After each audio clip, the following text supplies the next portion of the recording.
पहले वो होगा द्विनाम पद्धति। द्विनाम पद्धति, अब ये द्विनाम पद्धति क्या है? ये बाइनोमियल नॉमेनक्लेचर क्या है? ठीक है, बाइनोमियल नॉमेनक्लेचर या द्विनाम पद्धति क्या है, तो इसके बारे में ध्यान रखिएगा।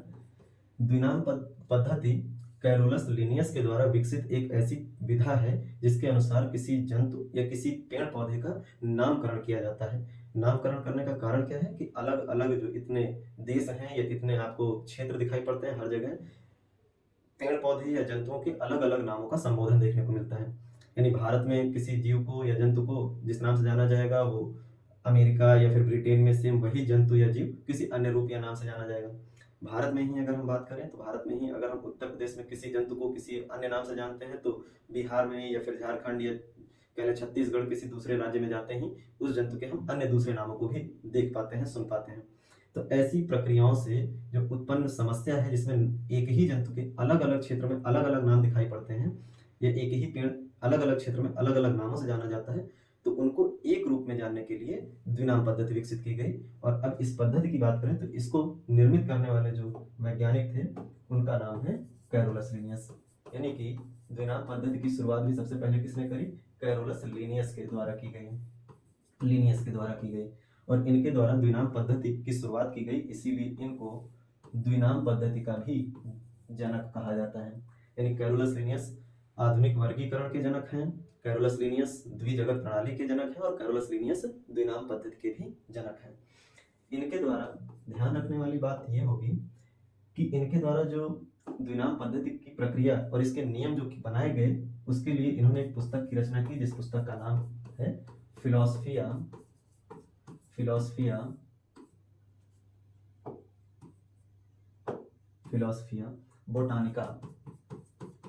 बोटानिका। यानी कि इन्होंने फिलोसफिया बोटानिका नाम की पुस्तक में द्विनाम पद्धति प्रस्तुत करी। अब ये द्विनाम पद्धति क्या है इसको जानते हैं। तो नाम से ही समझ में आ रहा है, द्विनाम यानी दो नाम से बना हुआ कोई नाम है। यानी कि बात करें तो अगर किसी के नाम को लिखना हो तो उससे हम दो अलग अलग नाम को मिला करके अगर लिखेंगे तो उसे हम द्विनाम पद्धति के तौर पे जानेंगे।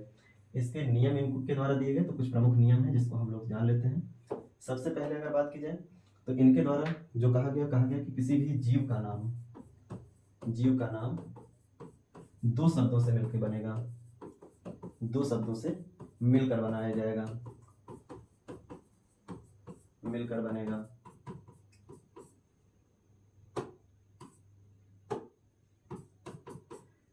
दो शब्द होंगे तो पहला शब्द, अगला नियम कहता है जो पहला शब्द है इसे वंश के नाम से जाना जाएगा, यानी कि जीनस कहा जाएगा। और वहीं दूसरा शब्द जो होगा इसे जाति के नाम से जाना जाएगा, जाति यानी स्पीशीज के नाम से जाना जाएगा। दो नियम, पहला नियम जीव का नाम दो शब्दों से मिलकर बनेगा, दूसरा नियम पहला शब्द वंश कहलाएगा और दूसरा शब्द जाति कहलाएगा।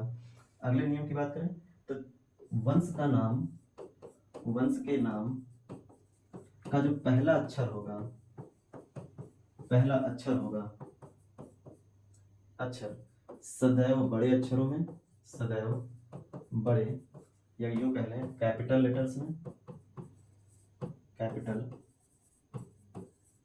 लेटर्स में। वहीं पर जाति के नाम का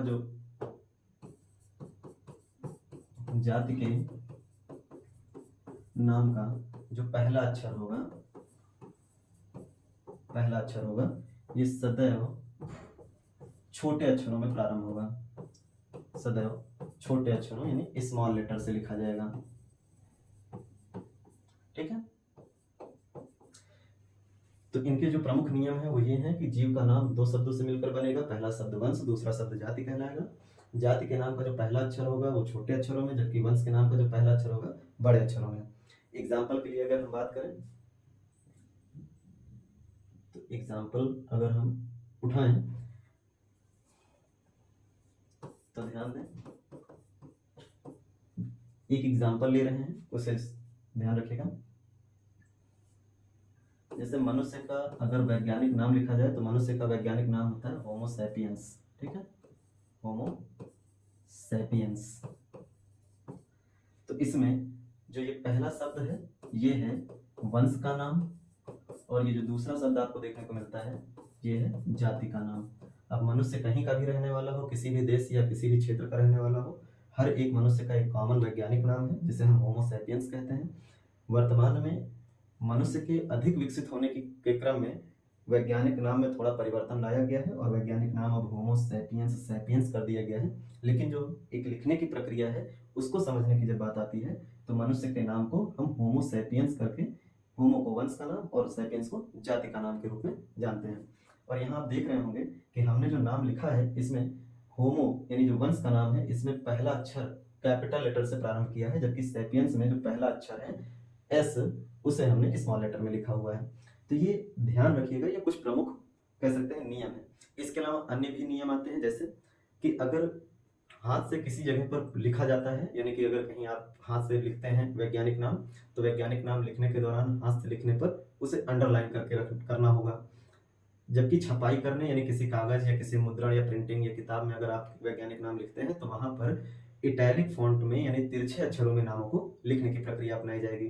तो ये प्रमुख नियम हैं द्विनाम पद्धति के, जिन्हें आपको याद रखना है और ध्यान देना है। ठीक है, आगे बढ़े तो अब कुछ हम लोग नाम देख लेते हैं, चर्चाएं कर लेते हैं कुछ प्रमुख नाम। तो सबसे पहले जिन नामों पे हम चर्चा करेंगे उन्हें हम जंतु वैज्ञानिक नाम कहेंगे, यानी कुछ ऐसे जंतु के नाम हम लोग देखेंगे, इन्हें हम जंतु वैज्ञानिक नाम या फिर कह लें तो जूलॉजिकल नेम कहेंगे। अब जंतु वैज्ञानिक नाम में हम लोग अब नाम लिखने की प्रक्रिया अगर हम शुरू करें तो देखिए सबसे पहला जो है अगर हम लिखें एक जंतु है बाघ यानी कि टाइगर। बाघ या टाइगर की बात करें तो इसका जो वैज्ञानिक नाम लिखा जाता है वो है पैंथेरा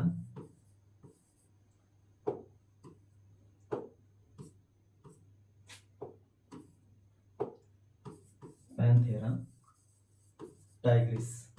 ठीक है, तो बाघ का वैज्ञानिक नाम क्या होगा? Panthera Tigris.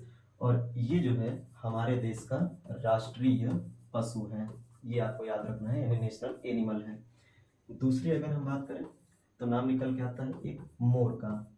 मोर की बात करें तो मोर का वैज्ञानिक नाम है पाओ क्रिस्टेटस। ठीक है, पाओ क्रिस्टेटस। और ये हमारे देश का राष्ट्रीय पक्षी है। फिर अगर हम बात करें अगले नाम की तो एक नाम निकल के आता है हाथी। इसका वैज्ञानिक नाम है एलिफस मैक्सिमस। और ये हमारे देश का राष्ट्रीय विरासत पशु है। याद रखिएगा सारी बातें, राष्ट्रीय विरासत पशु है।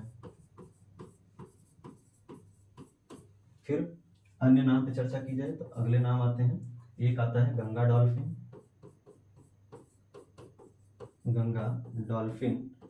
इसका जो वैज्ञानिक नाम आता है वो है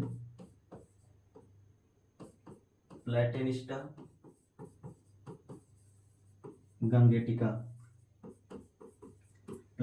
गंगेटिका। और ये हमारे देश का राष्ट्रीय जलीय जीव है। तो ये राष्ट्रीय महत्व के जंतु हैं। राष्ट्रीय पशु बाघ है, राष्ट्रीय पक्षी मोर है, राष्ट्रीय विरासत पशु हाथी है और राष्ट्रीय जलीय जीव गंगा डॉल्फिन है। इनके वैज्ञानिक नाम याद रखिएगा।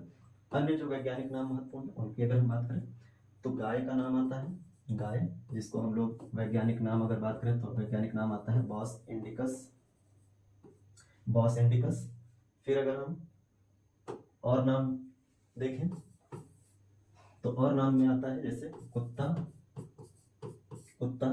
कुत्ते का नाम अगर देखा जाए तो इसका नाम है कैनिस फैमिलियरिस।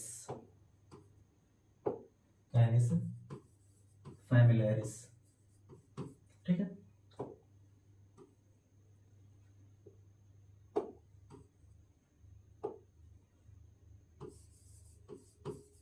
कैनिस फैमिलियरिस। वहीं एक नाम आता है बिल्ली। और बिल्ली के नाम की बात करें तो इसका नाम लिखा जाता है वैज्ञानिक फेलिस डोमेस्टिका। फिर आगे महत्वपूर्ण नाम आता है घरेलू मक्खी। ये वो नाम है जो कहीं ना कहीं किसी एग्जाम में पूछे गए हैं। तो घरेलू मक्खी के अगर नाम की बात करें तो इसका नाम है मस्का डोमेस्टिका। डोमेस्टिका, ठीक है। तो मस्का डोमेस्टिका घरेलू मक्खी का नाम हो गया। फिर अगर हम लोग बात करें आगे अन्य नाम की, तो चूहा, इसका नाम आता है। चूहे की बात करें तो इसका वैज्ञानिक नाम है रैटस रैटस। Rattus Rattus.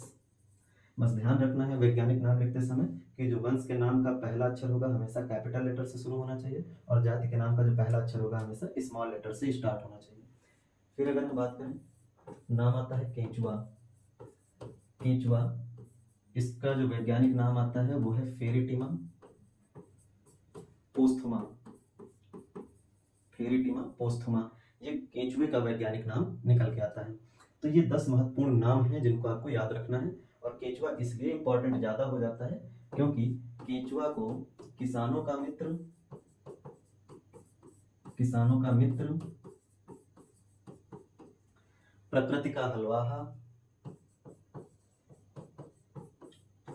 प्रकृति का हलवाहा तथा मृदा उर्वरकता का बैरोमीटर भी कहा जाता है। मृदा उर्वरकता का बैरोमीटर कहा जाता है। तो ये जंतु वैज्ञानिक नाम हुए कुछ प्रमुख जंतुओं के, केंचुआ, किसानों का मित्र, प्रकृति का हलवा और मृदा उर्वरकता का बैरोमीटर। अब बात करते हैं कुछ वनस्पति वैज्ञानिक नामों की। वनस्पति वैज्ञानिक नाम की, जिसे बोटानिकल नेम कहा जाता है, बोटानिकल नेम के रूप में जाना जाता है। अब वनस्पति वैज्ञानिक नाम हम लोग लिखें तो सबसे पहले हम लोग बात करेंगे कमल यानी लोटस की। कमल की बात करें तो कमल का वैज्ञानिक नाम आता है नीलंबो न्यूसीफेरा। नीलंबो न्यूसीफेरा।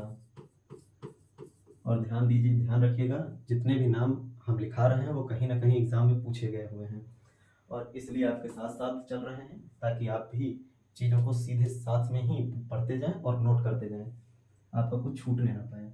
कमल के बाद अगर हम लोग बात करें, कमल जो है हमारे देश का क्या है, राष्ट्रीय पुष्प है, इसे याद रखना है, राष्ट्रीय पुष्प है कमल। फिर बात की जाए तो नाम आता है बरगद, बनियान ट्री। बरगद हमारे देश का राष्ट्रीय वृक्ष है और इसका वैज्ञानिक नाम है फाइकस बेंगालेंसिस। फाइकस बेंगालेंसिस, और ये हमारे देश का क्या है, राष्ट्रीय वृक्ष है, इसे याद रखना है। फिर बात की जाए बरगद के साथ ही हम लोग पढ़ लेते हैं पीपल। पीपल की बात करें तो पीपल का बोटेनिकल नेम होता है फाइकस रिलीजियोसा। Ficus religiosa.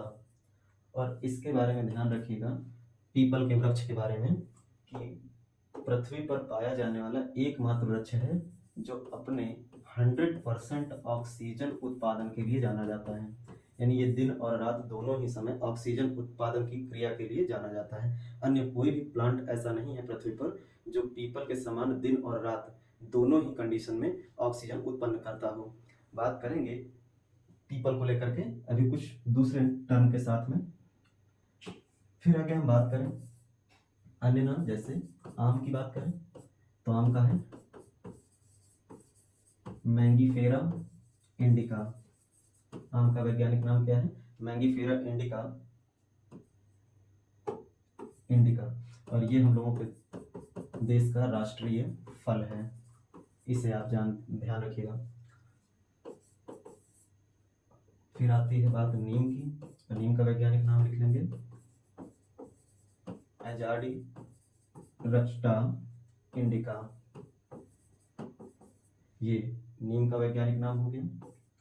फिर बात करें सरसों, सरसों का वैज्ञानिक नाम आता है ब्रासिका कंपेस्ट्रिस। कंपेस्ट्रिस, तो ये सरसों का वैज्ञानिक नाम याद रखिएगा। फिर अगर हम लोग बात करें तो आ जाता है सूरजमुखी।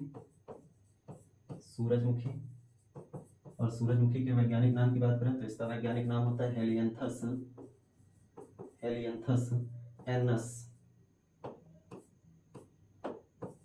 एनस। ये सूरजमुखी का वैज्ञानिक नाम हो गया। फिर बात करें अगले नाम पे, तो आता है धान। धान का वैज्ञानिक नाम है ओराइजा सटाइवा, ये धान का वैज्ञानिक नाम हो जाता है। फिर आता है गेहूं, व्हीट। और गेहूं की बात करें तो ध्यान रखिएगा गेहूं का वैज्ञानिक नाम है ट्रिटिकम एस्टिवम, ट्रिटिकम एस्टिवम, ठीक है। फिर मटर की बात करेंगे हम लोग, मटर का वैज्ञानिक नाम क्या है, पाइसम सटाइवम, ठीक है, पाइसम सटाइवम। और इसको लेकर के एक्स्ट्रा एडिशनल पॉइंट याद रखेंगे आप लोग कि ये मेंडल के द्वारा अपने प्रयोग में उपयोग किया गया पौधा है। तो मेंडल ने अपने प्रयोग में जिस पौधे का प्रयोग किया वो कौन सा पौधा है, मटर का पौधा है, ये बात याद रखिएगा। फिर अगर हम लोग बात करें आगे कुछ प्रमुख नामों की, तो अगला नाम आता है तुलसी। तुलसी का वैज्ञानिक नाम होता है Ocimum, Ocimum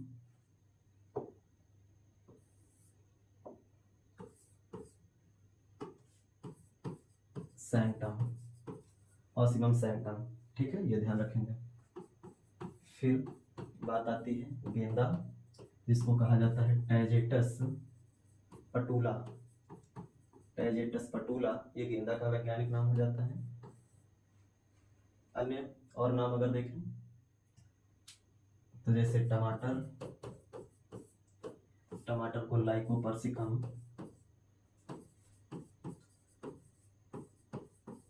esculentum, lycopersicum esculentum.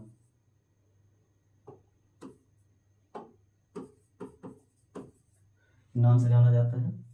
फिर आलू की बात करें तो आलू का नाम निकल के आता है सोलेनम ट्यूबरोसम, ट्यूबरोसम, ठीक है, ये आलू का नाम हो गया। फिर आता है प्याज। प्याज का वैज्ञानिक नाम बात करें तो प्याज का नाम है एलियम सेपा, ठीक है, एलियम सेपा, ये प्याज का वैज्ञानिक नाम हो जाता है। फिर बात की जाए गाजर, तो गाजर का वैज्ञानिक नाम होता है desks carota, desks carota.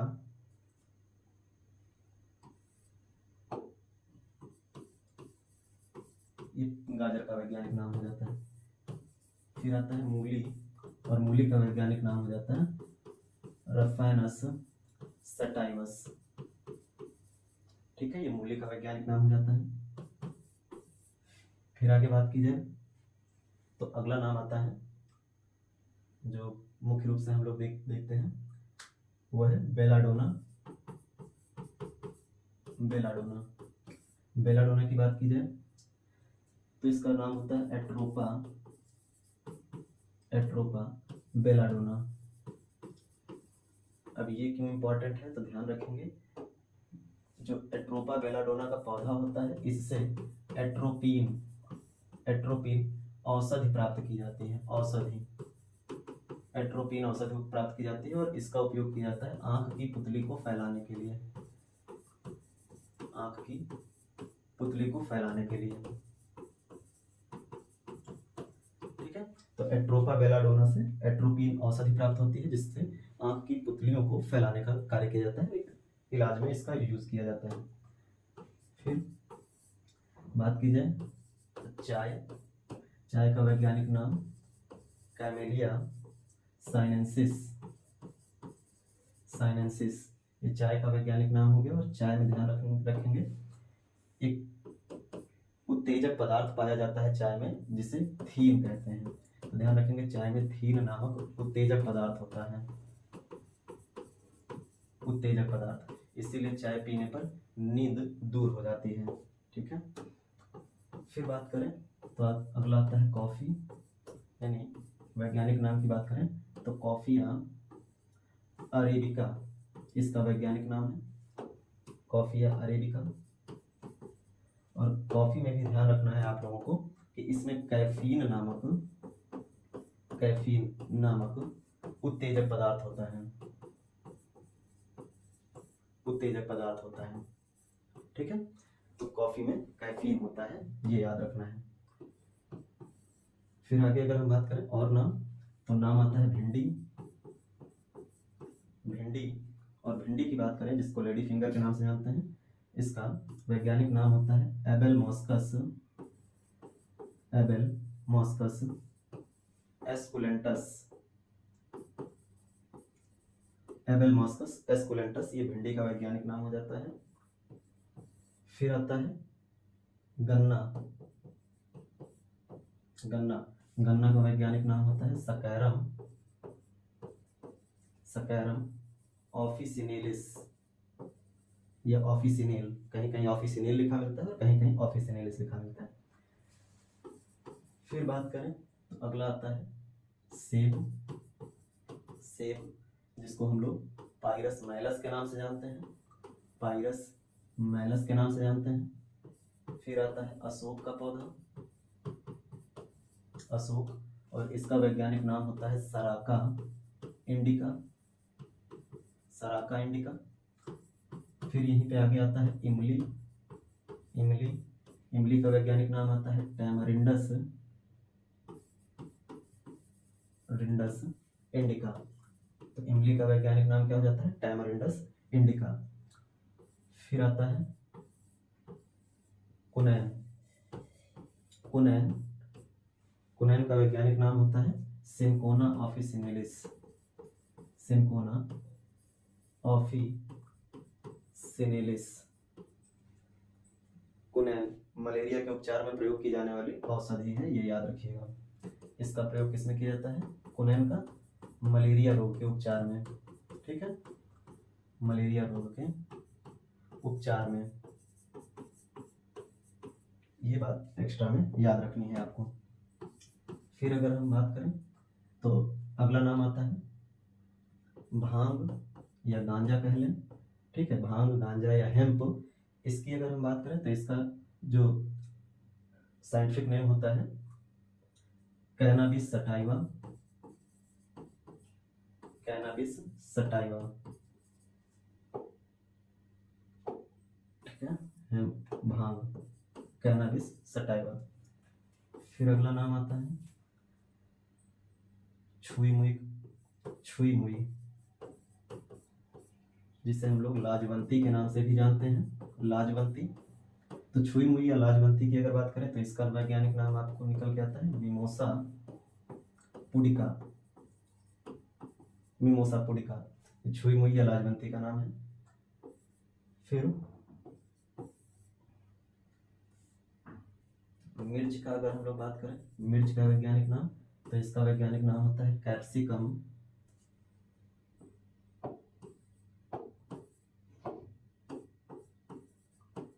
Capsicum annuum, ये मिर्च का वैज्ञानिक नाम हो गया।